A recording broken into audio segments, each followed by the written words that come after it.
Welcome back. We're talking about Roy Cohn. I don't know how else to lead into this. I'm Robert Evans, podcast, Bad People, Talk About Him. This is part 2, Roy Cohn. He sucked. Yep. My guest today is Joelle Monique.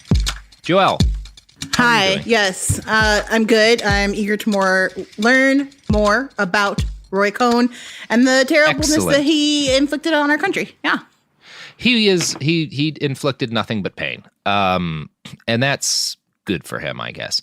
So when we last left our dear friend Roy, he had promised to wreck the army. Now, I don't know if you're aware of this, but Americans today are broadly fond of the army. And since the president of the United States was, in the 1950s, a retired general, declaring a desire to destroy the branch he served with was not a great long-term career move. Like, in 2020, broadly speaking, Americans are positively inclined towards the army. In the 1950s, it was like a universal thing, right? Like pretty close to it. So yeah, McCarthy and Cohn had made a tactical error in deciding that they were going to destroy the army. Because the army was a heck of a lot more popular for their britches. They were like, we could do anything. Yeah. Yeah, it's like the Beatles declaring they're bigger than Jesus, except for the Beatles actually were bigger than Jesus. Statistical facts. Yeah, statistical facts. Yeah. So Americans had actually been pretty mixed on McCarthy and his tactics in the years leading up to the Army trial. Journalists and intellectuals had sharply criticized what seemed to be and was a thoroughly undemocratic thing. Eisenhower himself had called McCarthyism's predecessor, the House Un-American Activities Community, the most un-American thing in the country. Many in the nation were thus baffled when Ike let Senator McCarthy go on for years without serious opposition. Even by the low standards of U.S. presidents, Eisenhower is probably in like the upper quarter or so of our presidents. And again, he did a lot of horrible things because presidents are a bad thing to have. One of the number of great black marks against his name, maybe even the greatest, although, we also have Korea, is that through his silence, he allowed McCarthyism to fester and continue.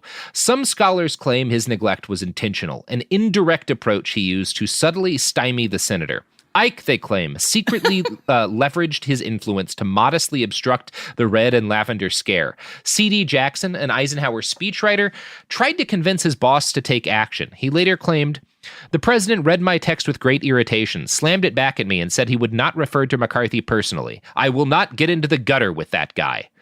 And I think the defenses of Eisenhower here are bullshit. The only way to defeat a cancer like McCarthyism, which is based on bigotry and fear, would have been for the most admired man in the country to stand up and call it what it was. The reality of the situation is that Senator McCarthy was a Republican, and so was Dwight D Eisenhower. Crushing McCarthy's witch hunt would have cost Ike political capital, and he needed party unity to accomplish things that meant more to him than the suffering of tens of thousands of citizens. In short, president's not such a good thing to have. Kill the two-party system. It's killing us.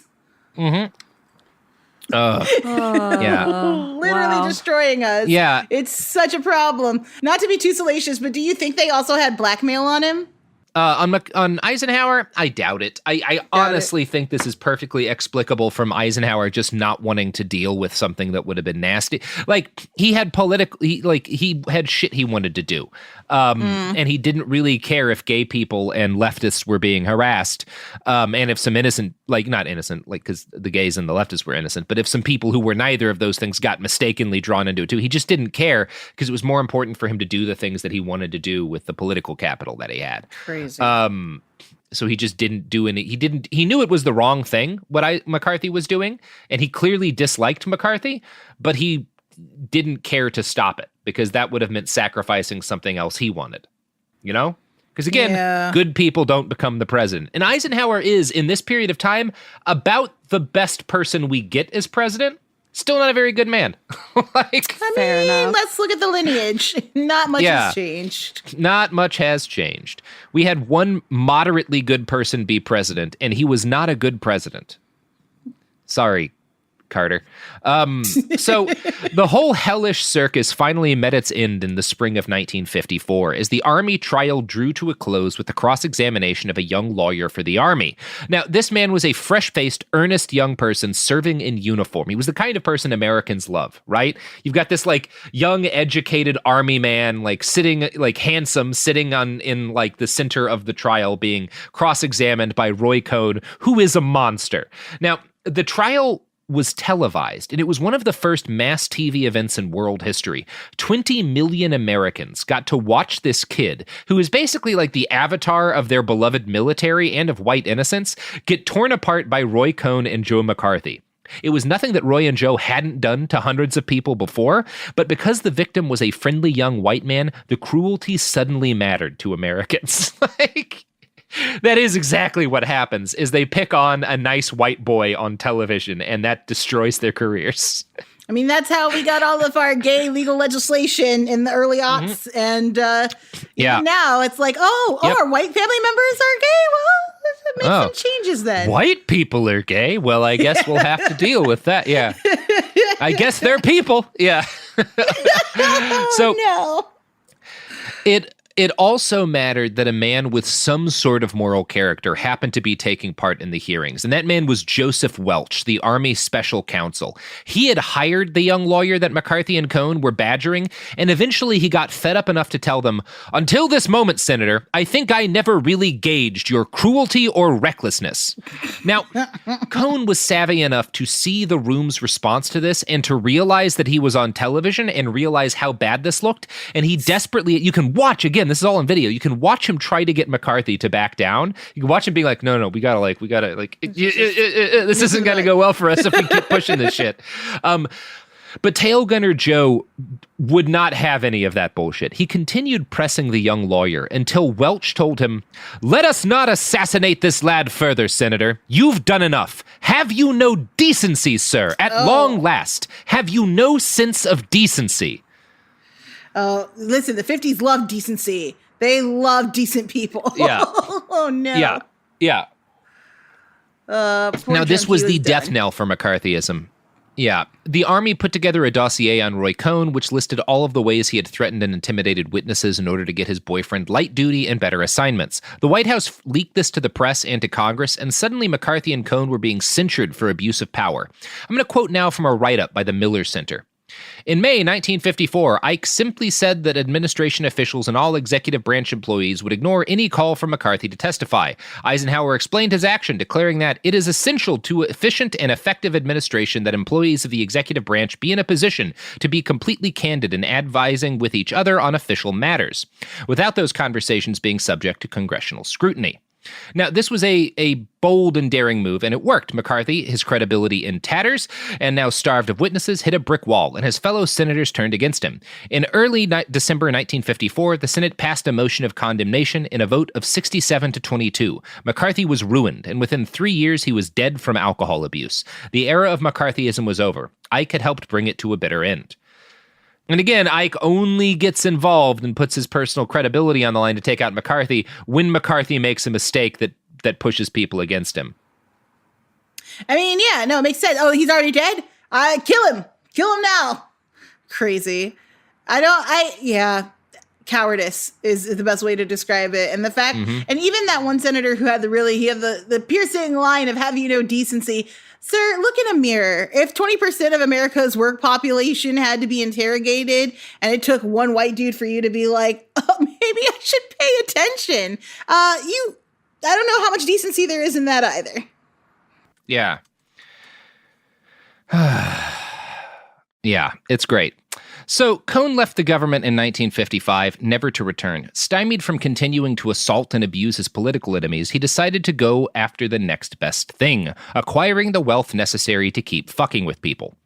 Now, the best way he could think to do this was with what was effectively one of the family businesses, the Lionel Corporation. By 1953, it was the largest toy manufacturer on the planet. So this is a big old company.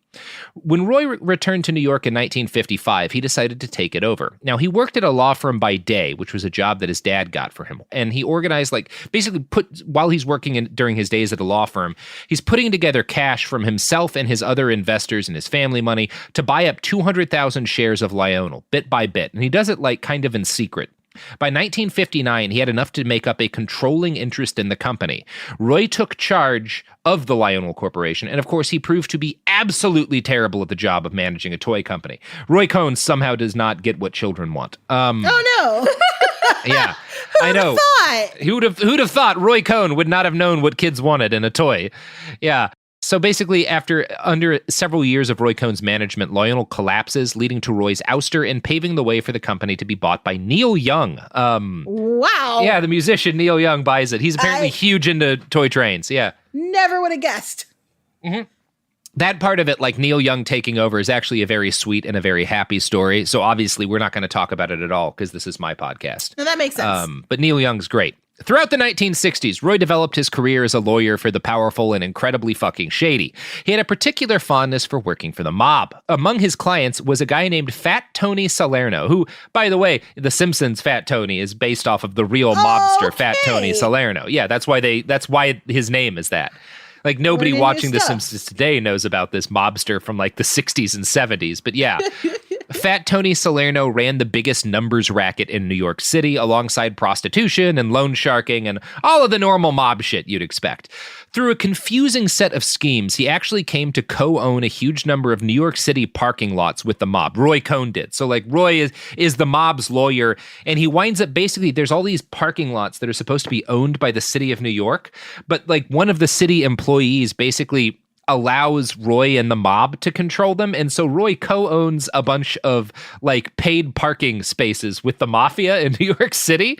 That's so weird. Okay. Yeah. It's a weird gig. He own the whole lot, or is it just the parking spots? Yeah, he owns lots. Yeah, he owns parking lots that are supposed to be city property, but Roy and the mob are profiting off of them. If memory serves, in the 70s, they used those to slowly start building new developments. Yes. Although, yeah. Yeah, I think Roy was probably involved in some of that, although it's the kind of thing where nobody's writing down Roy's exact involvement, and this is a cash business, so he's not paying taxes on any of this. Yeah, he's this getting griftier and griftier as we go. It's super illegal, is the core of this. Yeah, if there was one thing that Roy hated more than communists, it was the concept of paying taxes. Many of his friends later reported that his greatest ambition in life was to die owing the IRS millions and millions of dollars. He simply did not pay taxes. As he grew more successful as a mob lawyer and became partner at his Manhattan law firm, Cohn wrangled the business into paying for his 2 Rolls Royces, paying for his food, his suits, his vacations, his homes. Cohn would loudly explain to anyone who listened that he avoided making any more money than absolutely necessary. Business expenses were tax deductible for the company and not income for him, even if they went to buying him whatever he wanted to happen to want. So Cohn had no money, basically, but the company had a lot of money, and the company paid for everything that Cohn had and then wrote off those payments as tax deductible, and so Cohn didn't pay taxes. Listen, I don't have all the numbers before me, but I know a lot of millionaires and billionaires are living off of that model of lifestyle now. Yeah. God. Yeah, it's pretty cool that he works this out, and very telling of the kind of guy that he is. Because again, Roy doesn't think he has any responsibility to society or to the country, to making roads and shit. Roy Cohn does not give a fuck about any of that. So Cohn broadened his practice from the mafia to other wealthy and powerful men who, wanted to get out of the law one way or the other. A big part of his clientele were wealthy men who wanted to divorce their wives without losing any of their money. He also started representing the Archdiocese of New York, aka the Catholic Church. So in New York, the mafia and the Catholic Church had the same lawyer, and it was Roy Cohn. You gotta love New York. Yeah, it's pretty great. Really? Mm-hmm. Wow. Well, I mean, and the Catholic Church, bunch of Italian men with a lot of money who commit crimes. The mob, bunch of Italian men with a lot of money who commit crimes. I guess the only difference is that the mob includes more Sicilians.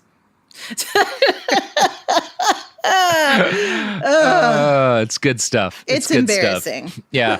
As the 60s turned to the 70s, Roy started defending wealthy people charged with cocaine possession. He was an expert wielder of the legal cudgel. Roy was known to brag, "My tough front is my biggest asset. I don't write polite letters. I don't like to plea bargain. I like to fight."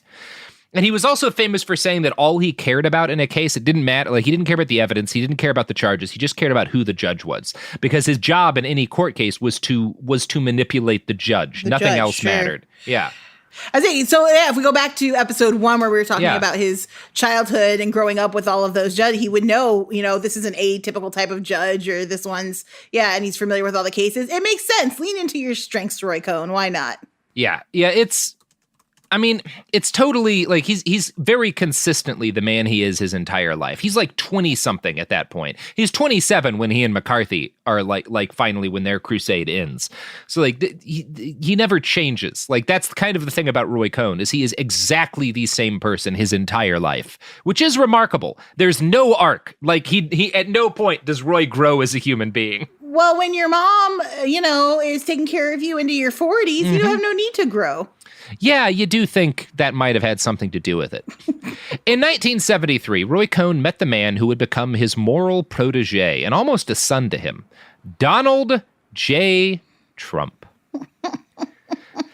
They first met, They first met at a nightclub when Trump was in his mid-20s, the same rough age Roy Cohn and his boyfriend Shine were when they started working for McCarthy. And a number of people have pointed out that Donald Trump and David Shine both look a lot alike. Shine was like a tall, blonde, Nordic-looking young man. If you look at pictures of like Donald Trump when he's in his 20s, like, he's a tall, blonde, Nordic-looking man. They're kind of similar-looking dudes. So both ugly as fuck? I mean, that's not how Roy Cohn felt about it. Like, a lot of people basically will insinuate Cohn had a crush on Donald Trump. And that may have been the case. Now, when they met, Donald's dad was still alive. Shockingly, Donald Trump's dad didn't die until like 99, I think it was. Like, he was alive way longer than he should have been. Yeah. So it was creepy at the end. Yeah, it was bad. Now, so Donald is the heir of a massive fortune when they meet, and he's already in trouble in the law, too, because his dad and he own a real estate company that had just gotten exposed for refusing to rent homes to black people. So that's like the first conversation Roy Cohn and Donald Trump has, is like, Donald Trump's like, yeah, the law's up my ass because we won't rent to black people. And Roy Cohn's like, oh, I can help with that. And that's how their relationship starts. I'm going to quote from The Atlantic. What a romantic, beautiful start. It is. It's gorgeous. Trump recognized a man after his own self-image, a ruthless player who knew how to win. In the film, Cohn remembers Trump saying, "I've spent 2 days with these establishment law firms, and they're all telling us, give up, do this, sign a decree, and all that. I followed your career, and you're a little bit crazy like I am, and you stand up to the establishment. Can I come see you?" Donald asked for Roy's advice, and Roy told him very simply, "Tell them to go to hell and fight the thing in court." They did exactly that. Trump and Cohn held a press conference announcing a $100 million countersuit against the government. It was almost immediately dismissed, but that was not the point. Cohn understood the media. From his childhood writing a gossip column and his time leaking stories to the press on behalf of the FBI, Roy knew that Americans never read below the headline when they're looking at a newspaper. So nobody would find out that the suit got dismissed. All they remember was the headline, that Trump had countersued the government for $100 million, which must mean that Trump had some reasonable reason to be angry at the government, that they'd wronged him too. And then suddenly you've complicated something that's actually very simple. Trump and his dad are racist as shit. You see the same tactic at play in Trump today. Here's where he learns it. Roy Cohn teaches him this shit. So the legal battle with Cohn and Trump versus the government went on for almost 2 years, and it did not end in a victory for Roy Cohn or Donald Trump in the traditional legal sense of the word, but both still considered it a win. From The Atlantic. They won the case by not losing, by counterattacking, raising phony charges, admitting no wrong. Trump paid careful attention. Roger Stone was another one of Roy Cohn's friends and protégés, and he was interviewed for the documentary Where's My Roy Cohn? His comments in that film can be assumed to double as Donald Trump's comments on the same matter. Roy would always be for an offensive strategy. These were the rules of war. You don't fight on the other guy's ground. You define what the debate is going to be about. I think Trump would learn that from Roy. I learned that from Roy. I'm good so stuff. upset. It's very I'm so upsetting. upset that it works. Truly, It works is what my incredibly problem well. is. It's disastrously successful. Now, The Atlantic would go on to sum up Roy's style this way. Cohn and Trump embody the mafia style in American politics. I don't mean The Sopranos. I mean the cold will to power that carries a threat of murder without shame. And it's worth noting that the two people interviewed in Where's My Roy Cohn described Cohn with the word evil. So, again, that's just the guy he is. Everyone knew it, Trump knew it, and Trump loved it. And when we talk about evil on this show, on Behind the Bastards, we're usually talking about someone with a significant body count. And if we're talking about kills that Roy ordered, he's stuck at maybe 2, Julius and Ethel Rosenberg. But like most mob lawyers, Roy had a funny way of having enemies or former friends wind up dying under mysterious circumstances. One example would be the guy who sold Roy and the mob those parking lots, because again, he was giving them those lots illegally, and there was an investigation into him, and then he turned up dead in the trunk of a car. I don't know if Roy had anything to do with that, but I don't know that he didn't. Then there was the case of Roy's... It was the signature mob style of murder at the time, was just shoot him in the back of their trunk and then close it, walk away. Yeah. Yep. And then there was the case of Roy's yacht. I say Roy's yacht, but it was really owned by Cohn's law firm, leased from a shell company called Pied Piper Yacht Charters, which I think Roy also had some sort of interest in. Not Pied Piper. Yeah. No. Yeah. Pied Piper Yacht Charters. Sure. I feel like Epstein is really just right about to just be like, hello. A lot of people were taking notes on Roy. So everyone knew the yacht as Roy's yacht until June 22nd, 1973. On that night, the 97-foot yacht, which was officially named Defiance, sunk off the Florida coast. It was insured, and Roy made $200,000 off of the yacht's demise. Defiance? Can we go? It sure was. Defiance of the IRS, I bet. Yeah. Oh, boy. You can't see it, listeners, but all of us just made a face like, ugh. Now, it was handy that the yacht sunk because by 1973, the Defiance was well past its best days. Her original captain had refused to take the helm on the journey up to New York because the boat was in such bad shape. And they were actually going to scuttle the boat and sell it for scrap.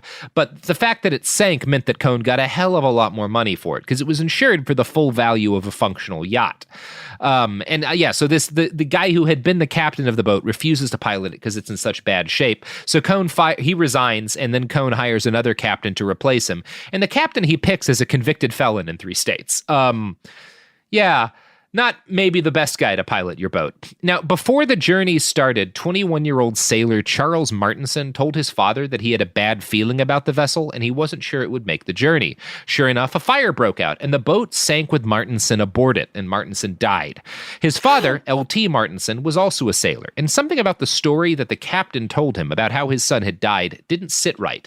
In July, he succeeded in sitting down with a crew member and secretly taping their conversation. The crew member admitted to suspecting that the boat had been deliberately sabotaged, and furthermore revealed that the FBI had reached out to him about the sinking.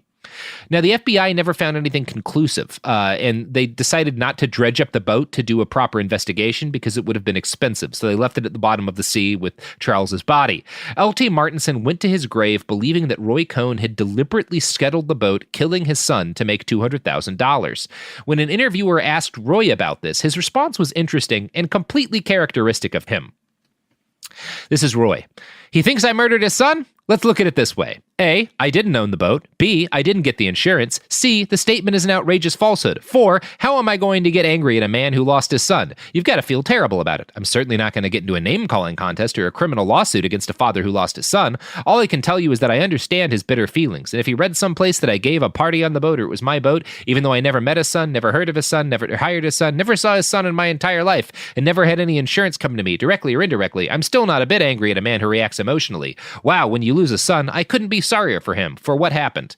Now, that's Roy's response. And it's impossible to prove what happened here one way or the other, but it's fair to say that whether or not Roy intended to murder that young man, he absolutely orchestrated something shady in regards to the sinking of that boat. All you have to do is follow the money, which Esquire did.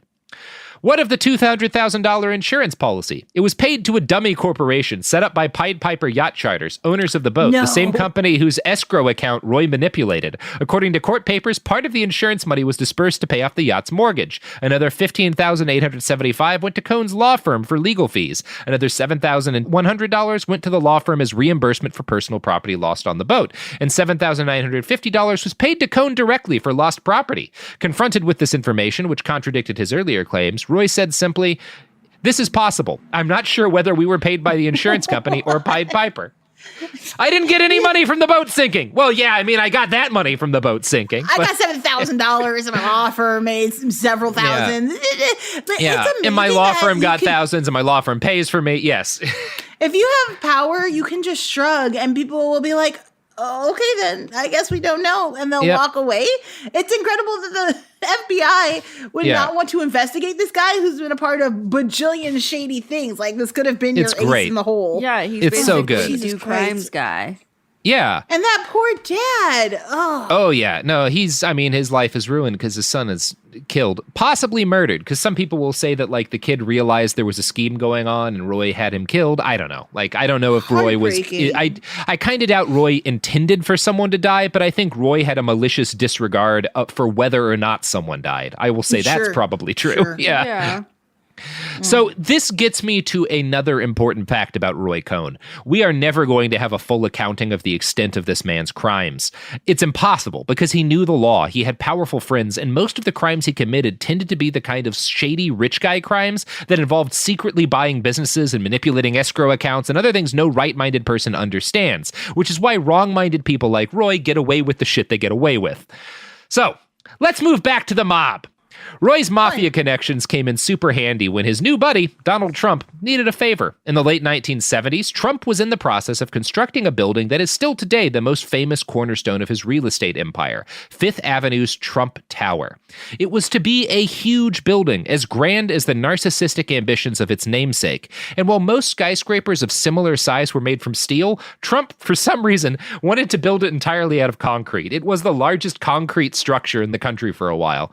Now, the problem with making a building of this size out of concrete is that the entire concrete industry in New York, including its labor union, was controlled by the mafia during this period of time.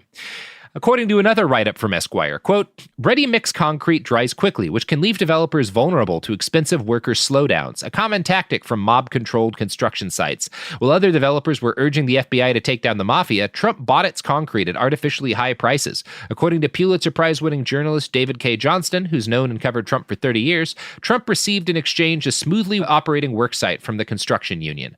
So Trump, through Cohn, orchestrates a plan where, like, number one, the union's on strike at this point. People can't really get concrete. And when they do, people, like the workers, will pour the concrete and then go on strike in order to get more money, a lot of which goes to the mafia's coffers. And because the concrete will be wasted if it's not, like, worked on while it's still setting, like, it's a great racket. And Trump basically, because of Cohn's connection, is able to set up an arrangement with the mob by which he's the only guy who gets to use concrete effectively in constructing a building during this period of time. You know who doesn't control the entire concrete industry in New York City?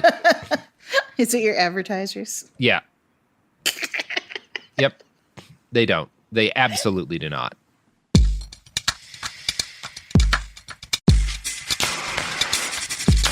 We are back. We have returned. So, according to a former Cohn employee, Trump and Fat Tony Salerno actually met face-to-face at Cohn's townhouse. Now, Trump has denied the meeting ever occurred, but Salerno was later indicted on racketeering charges for an $8 million concrete deal made for a Trump development. So, you tell me. Right. Now, that sounds shady to me. The successful construction of Trump Tower is what first made Trump.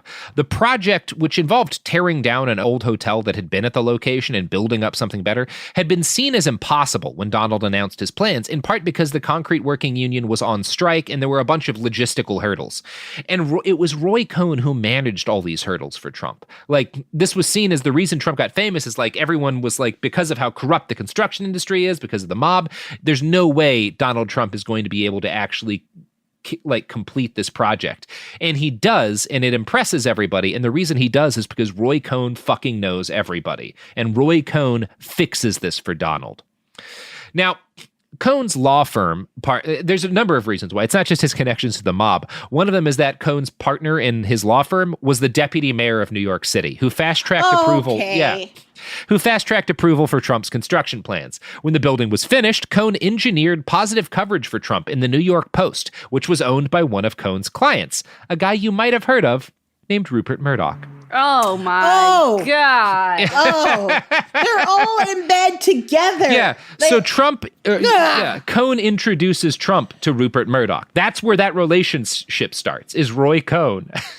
What a gross orgy of people. Yeah. Just human filth. Yeah. So Donald Trump got the credit for the feat of construction, of course, or at least he took the credit, and his fame only grew from there. And for his part, Roy Cohn didn't want credit. What he really wanted was to be needed by powerful people. One of his acquaintances at the time noted that the first thing he, Cohn, said to me was, "Donald Trump cannot live without me. We speak on the phone sometimes 30, 40 times a day." Wow. Yeah. Wow. Yeah, it's got to be nice to be needed. You know, especially when you trade in gossip, lies, and destroying other lives. You know, you need people to need you, or people are going to be angry at you. Yep. It's like a wall of humans he's surrounded himself with. He sure is. Maddening. So the 1970s were probably Roy Cohn's golden era. He was an infamous regular at Studio 54, the cocaine-drenched nightclub that defined New York culture in the late 70s, or at least the parts of it that involved drugged-up rich people.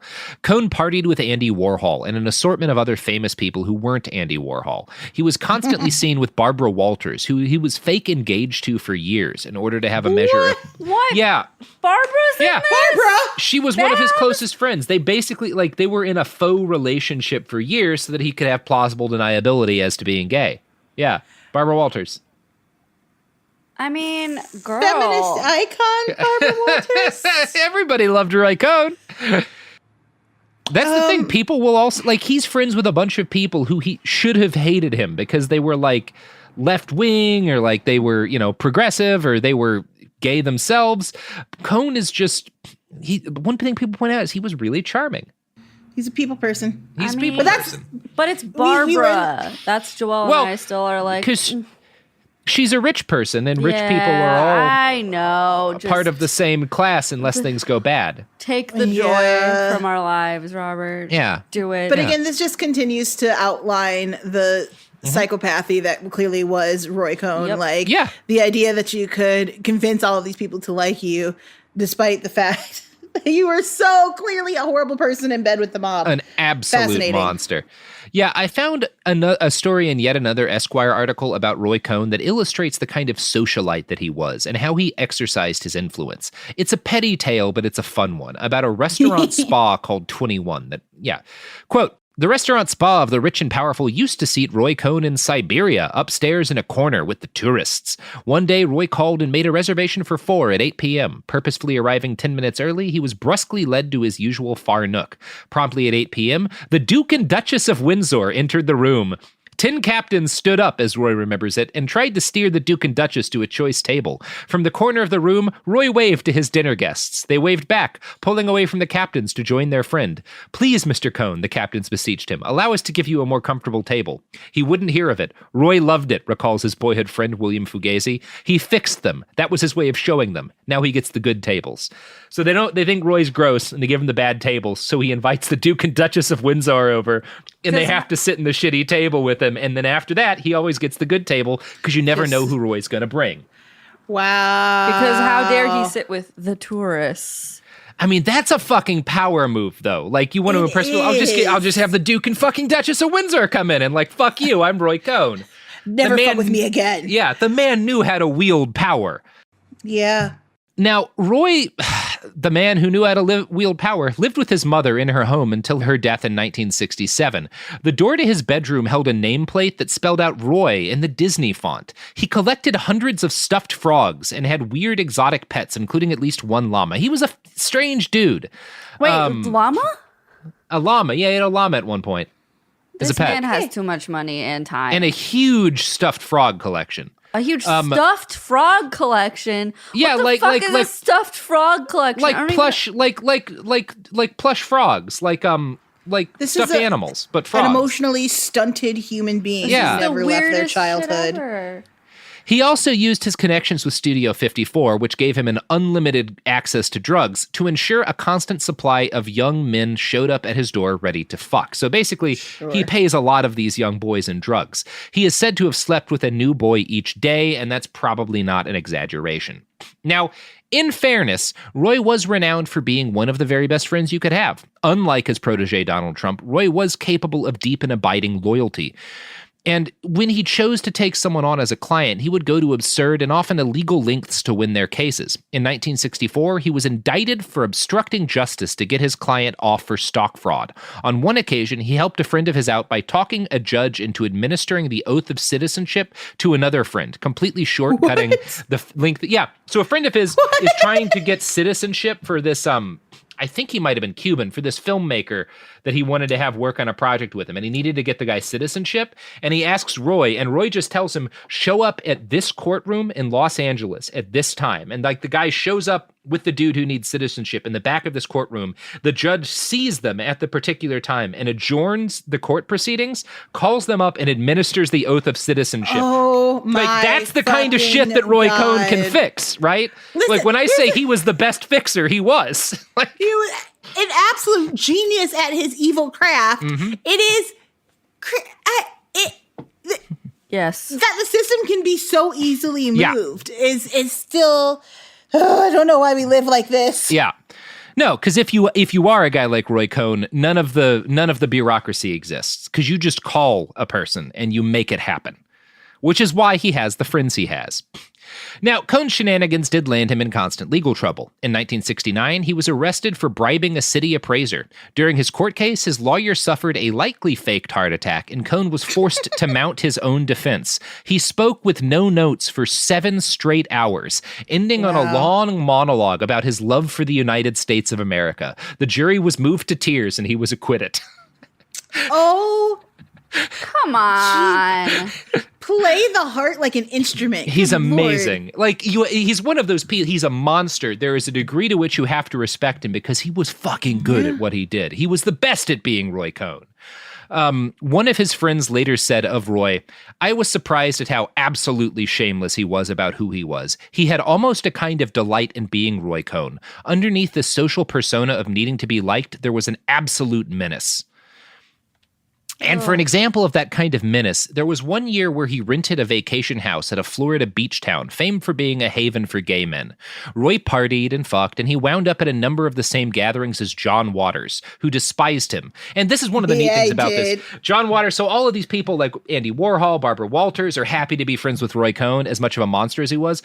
John Waters never falls for it. Because John Waters is a real one. And when when Waters' friends would hang out with Roy, he'd be like, do you not fucking know who this guy is? Like, fuck you. Victory! You cannot be friends with this guy. Look at a good human work. Oh. Yeah, no, John Waters fucking rules. Waters is as good as you would hope he would be. Yeah. And yeah, so John Waters, who despised him, and he was horrified that a lot of the younger men didn't know who Roy was and would, have sex with him in exchange for drugs and money. And Roy Cohn's landlady at the time, the woman who rents him this house, gives a fascinating interview for the documentary Bully, Coward, Victim, and she notes that Cohn was always surrounded by people, at least 2 or 3, but often more than that. And she found it particularly striking that the only time she ever saw him alone is on the occasions that he would go out for a swim. Every other moment of his life, he was surrounded by people. This is a man who almost could not be alone with himself, which I think is important. I mean, listen, when you do a lot of bad things, they're going to hunt you. Now, his landlady also noted that at the end of his year there, he offered to buy the house from her. And she told him it wasn't for sale. And in her recollection, when she said that, his eyes grew very cold. And he told her, things that aren't for sale have a nasty way of getting sold. Oh. Roy Cohn, everybody. A threat, an instant just switch to threats. That's how he works. Yeah. All right. So in 1976, Roy's oldest client, the 84-year-old Louis Rosenstiel, net worth $75 million, was on his deathbed in a Florida hospital. Being a good and decent man, Roy arrived to help him sign his last will and testament. Of course, Louis already had a will. Elderly and ill, Roy was able to convince him that the document he was signing would save one of his ex-wives from prison. Instead, it was a revised will that would have made Cohn a trustee and the executor of Rosenstein's will. That's crime. The amended Word. Yeah, Crime. baby. Yeah, it's great. Now, the amended will was voided in court, but it gives you an idea of the kind of things that Roy got up to. Oh, my word. Yeah. Stealing from a dying man. Yeah, of Roy, course that's he's going to bottom of- steal from a dying man. That guy doesn't need it anymore. That's bottom of the barrel shit, Roy. What are you doing? He spent his life at the bottom of that barrel. Now, by the close of the 1970s, Roy was at the absolute height of his power, the single most feared lawyer probably in the world. This Esquire profile from 1978 gives you both a rundown of why he was so terrifying and how he was seen by his contemporaries at the apex of his power. I can get attention, no question about it, says Cohn. They know my name. The usual response is, what did I do? His standard technique is to dispatch a threatening letter on behalf of a client. Hey, mister, this is now the 11th hour before the monster strikes, is how Roy puts it. Roy symbolizes viciousness in protecting a client or going after someone who needs viciousness to right a wrong, says Bill Fugazi. He fights his cases as if they were his own. It is war. If he feels his adversary has been unfair, it is war to the death. No white flags, no Mr. Nice Guy. Prospective clients who want to kill their husband, torture a business partner, break the government's legs, hire Roy Cohn. He is a legal executioner, the toughest, meanest, loyalist, vilest, and one of the most brilliant lawyers in America. He is not a very nice man. Once, when a husband tried to pull a fast one and ordered 2 moving trucks to sneak up to collect furniture at 7 a.m., his hysterical wife called Roy. What should I do? She screamed. Sit tight, he calmed her. I'll call the cops. He had the husband thrown in jail. I must have had 50 men call me over the years and ask, we hear Roy Cohn is going to represent my wife. Would you make sure he doesn't rough us up, says Fugazi. The mere sending of a letter from Roy Cohn has saved us a lot of money, says builder Donald Trump. When people know that Roy is involved, they'd rather not get involved in the lawsuits and everything else that's involved. Publishers, TV networks, editors are accomplished to receiving peremptory phone calls or threatening letters from Cohn and cringe at the court costs of taking him on. What's really incredible is that he sort of has created the modern wealthy douche. Yeah. Like if you think about all the stuff that happened early on with Me Too and the director who I will not name, but you know who he is, producer, sorry. He pulled all those same tactics. So I'll just call the paper and threaten them because who's going to want to deal with me? And this idea that just if I can exhaust you legally, not just with my words, but also with my financial capital, you just have to bow out. That is so insidious. And I'm not going to say he's the first person to do it, but he was the best and maybe the first person to get that good at it. Like, he's so frightening that after a while, he doesn't even really have to argue cases. You just are told that Roy Cohn is involved and you settle because you do not want to fucking step into the ring with Roy Cohn, right? Oh, shit. And people, like some other lawyers who were contemporaries of his will argue, like, he wasn't actually a good lawyer. He was just good at being frightening. Like, that was Roy Cohn's, like, skill, was scaring the shit out of people. Intimidation is legit, man. Absolutely. Especially when you're going up against the law, which a lot of people don't have, an intrinsic knowledge of. Yeah. So in 1980, Roy Cohn got involved in national politics in a way he really hadn't before. Cohn had, of course, considered running for office, but his more level-headed friends had told him that would be a terrible idea because his closet was nothing but skeletons. It was like one of those monasteries built out of the bones of monks. That's Roy Cohn's closet, like just pure skeletons. So obviously, he can't run for office, but he can help his friends get into office. And one of his friends was another fellow you might have heard of, Ronald Wilson Reagan. Now, fun. When Ronald started his run for the White House, Roy knew that he had a chance to seat a president who was also a personal friend. Cohn knew the Reagans well, and the Reagans knew Cohn as well as anyone ever knew Roy Cohn. Despite being a registered Democrat, Cohn and his partners at the law firm campaigned and raised money for Reagan's campaign. He also engaged in his traditional rat fuckery. Using his young friend Roger Stone, Cohn bribed the Liberal Party, which was a third party at the time, to endorse John B. Anderson as a third-party candidate in the election. The thinking here was that he would take votes away from Jimmy Carter. Now, When Reagan won the election, the New York Times noted, like lawyer campaigners of all parties before them, the two now have a voice in the appointment of the judges that members of their law firm appear before, and of the United States attorneys who prosecute their clients, which is obviously a dream for Roy Cohn, because again, if you got the judge his job, or the prosecutor you're going up against their job, you got a little bit of leverage, don't you? Just a little bit. Yeah. Isn't there? Okay, if you were a person who plays by the rules, aren't you supposed to recuse yourself? No, fuck that shit. Point? No one does that bullshit. Like, why would you do that shit? But you know who does play by the rules, Joelle? Whomst? The products and services that support this podcast. I'm so glad.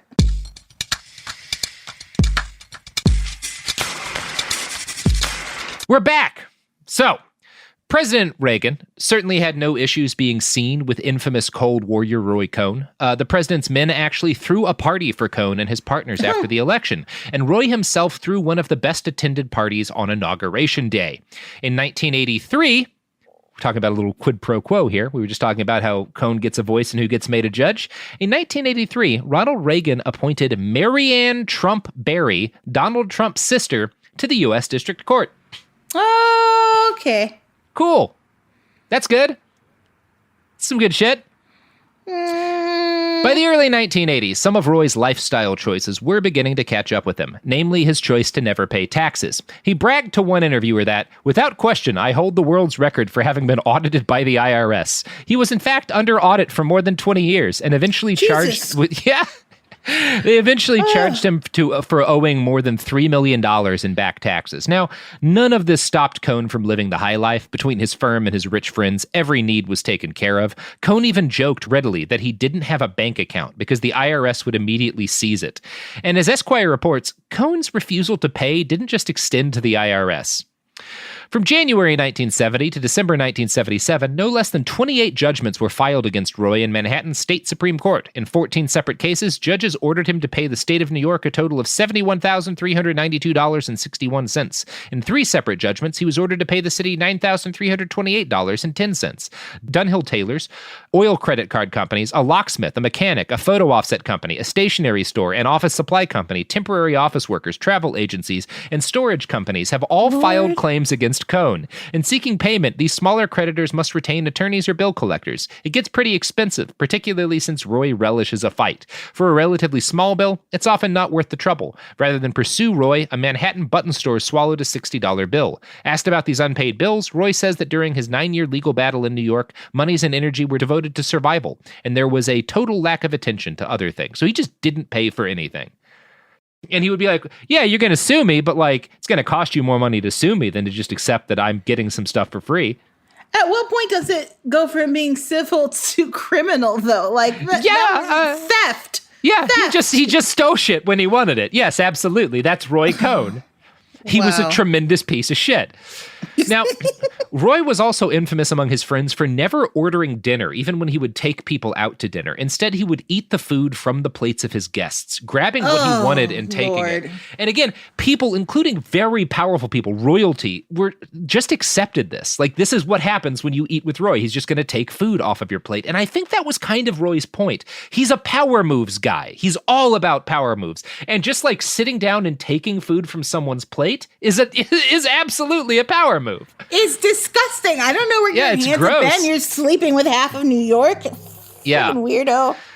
So power, the kind of power that lets you say, take food off the table of the Duke of Windsor, like power is what elevated Roy above the other gay men who lived in the United States at the time, including the ones he slept with.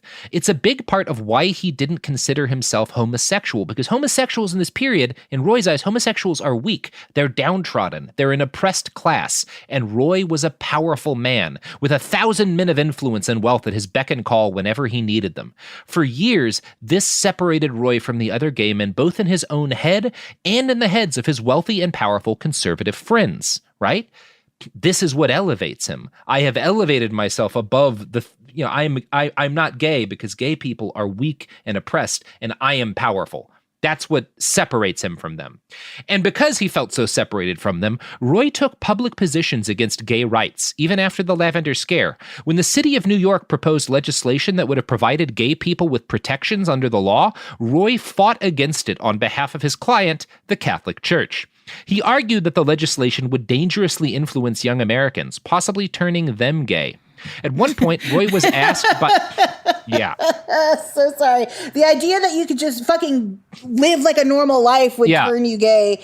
Oh, fuck you, Roy Cohn. Fuck you so hard. Oh, I hope you're rotting in hell. At one point, Roy was asked by gay rights activists to represent a teacher who had been fired for his sexual orientation. He refused, and he told them, "I believe homosexuals are a grave threat to our children and have no business polluting the schools of America."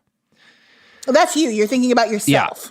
But in the end, Roy's power could not save him from the AIDS epidemic that his good old buddy Ronald Reagan failed completely to control or contain. As we covered in our episode on the Reagans and AIDS, the disease was initially referred to as the gay plague. And since it only affected homosexuals, it didn't only affect homosexuals, but that's what it was seen as, right? Initially, people thought this is just something that gay people deal with. No one in power really cared about it, with the notable exception of C. Everett Koop, the Surgeon General, who gets some credit. Roy Cohn contracted HIV in 1986, most probably from one of the young men he had brought to him every single day. When it became obvious that Roy was not just sick, but sick with the gay plague, an illness that would irrevocably brand him as a gay man in polite society, Roy turned to his usual tricks. He lied. He claimed he had liver cancer, but the world did not believe him, and the rich and powerful men he'd courted and collected all of his life abandoned him, one by one. Donald Trump stopped taking his calls. When Trump was invited to speak at an event hosted by the White House, he thanked Ronald Reagan for appointing his sister to a judgeship, but didn't mention Roy Cohn at all. Roy was devastated by this. "Donald pisses ice water," he said. Oh, for not mentioning you, sir? Yeah. What? Okay, Yeah. There's so many great And for things. ignoring him, yeah. There's so many great things about, like, so often people don't get their comeuppance in their lifetime, you know? So for the last years of his life to be painful, alone, which we already know he didn't like, Months, but is so wonderful.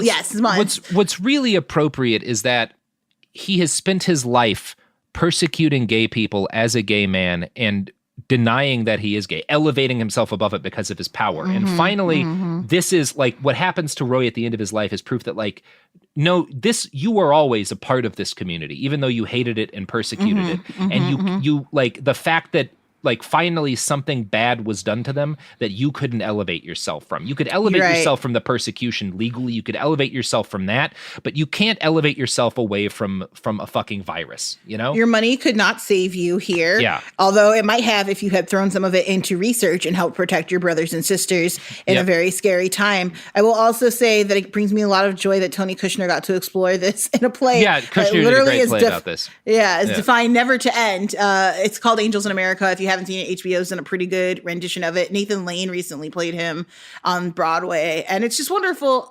I think that the gay community gets an opportunity to constantly be like, no, fuck that guy, and also to future generations, don't be that fucking guy. Don't be that fucking guy, because you can't actually fuck over your, as you said, your brothers and sisters and get away with it. You will eventually. It's the same thing that happened to. It's kind of in some ways, it's the same thing that happened to Roy's uncle. Like, your wealth and power will only temporarily elevate you to the ruling class, and as soon as something happens like this, like, you are just another gay man to them. Are you listening, Candace Owens? Do you hear what we're saying? Yeah. Now, as Cohn grew sicker and sicker, the law finally caught up with him. He was disbarred by the New York Appellate Court after being convicted on 4 different counts of fuckery. In one case, he failed to pay back a $100,000 loan from a client.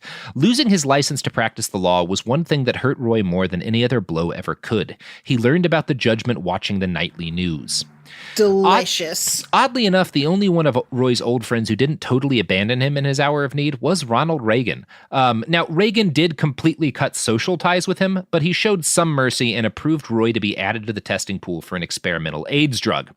It didn't work, though.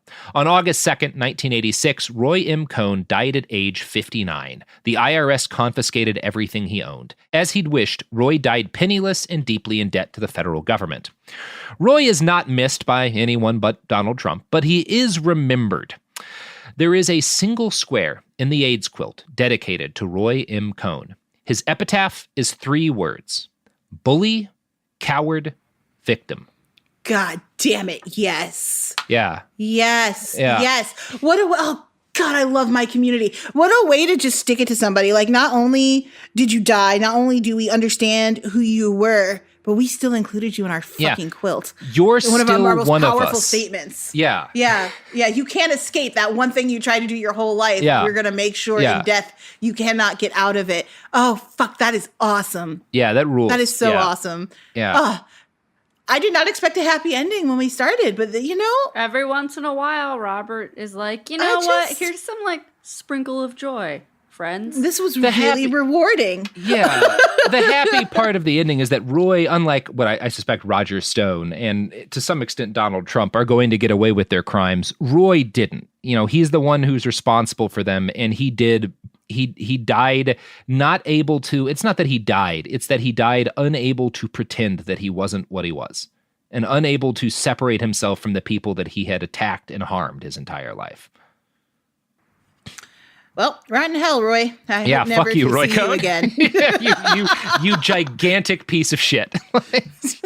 Terrible human. Oh, really bad person. Just a monster. A class A monster, though. As monsters go, a very fascinating one. Yeah. We're fascinated by the Hitlers and the Hannibal Lecters of the world because we don't know how did this happen? What went wrong?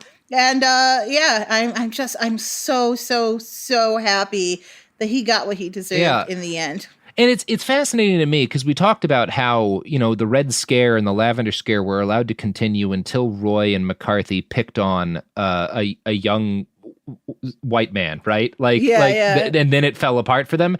And it's kind of the case that the AIDS epidemic was allowed to completely rage out of control and no one in power cared until young white boys who had hemophilia started getting AIDS, and then people had to deal with it. It's just, that through line is so consistent in American history that we will ignore this problem until it affects fresh-faced white boys, and then we'll start to deal with it because exactly the reason we have to constantly be in their face about it. Yeah, we go, no, it's impacting my life now. Yes, deal with it. Frustrating. Good stuff. Roy Cohn. Fun story. Yeah, I really do recommend both Bully, Coward, Victim, the documentary about Roy, and Where's My Roy Cohn, the other documentary. I'm about to watch both right now. Yeah, they're actually both very good. And Roy you just look at the man's face. You can it's not you could, if you'd met him on the street, you'd be like, that is a person I need to stay the fuck away from.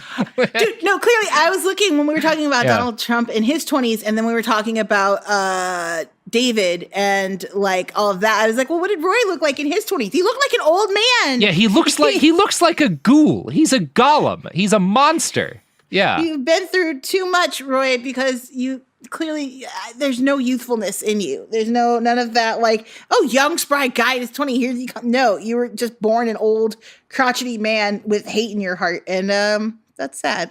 Yeah, he's just a bad person.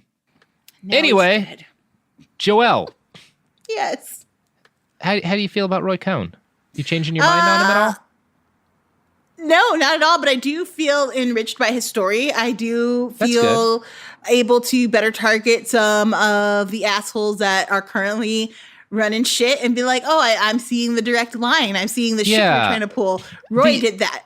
The extent to which Roy Cohn taught Donald Trump everything he knows, and Roger Stone, is really remarkable to me because it is, and it's an effective strategy. It's one of those things. There's this if you talk about military strategy, and not grand strategy, but actual tactical level combat. There's this thing called the Oda Loop, which is observe, orient, decide, act. And it's an acronym for the series of decisions you go through in like a dangerous situation in order to like you're being shot at. You have to like see who's shooting at you, orient yourself, figure out like where they are, where you are, decide what to do in response, and then do it. And that's how you respond. Like going through that Oda loop is how you respond effectively to violence.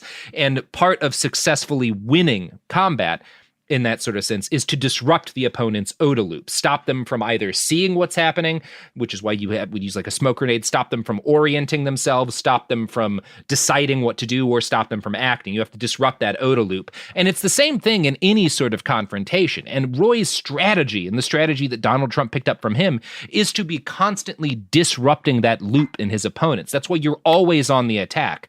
That's why you never respond to anything they say. That's why you never answer any of the questions they raise about you. You just keep making more attacks, because if they attack you back, they're wanting you to respond. And if you ignore that and just throw another hit out at them, you can disrupt them, get them off balance, and that's how you win.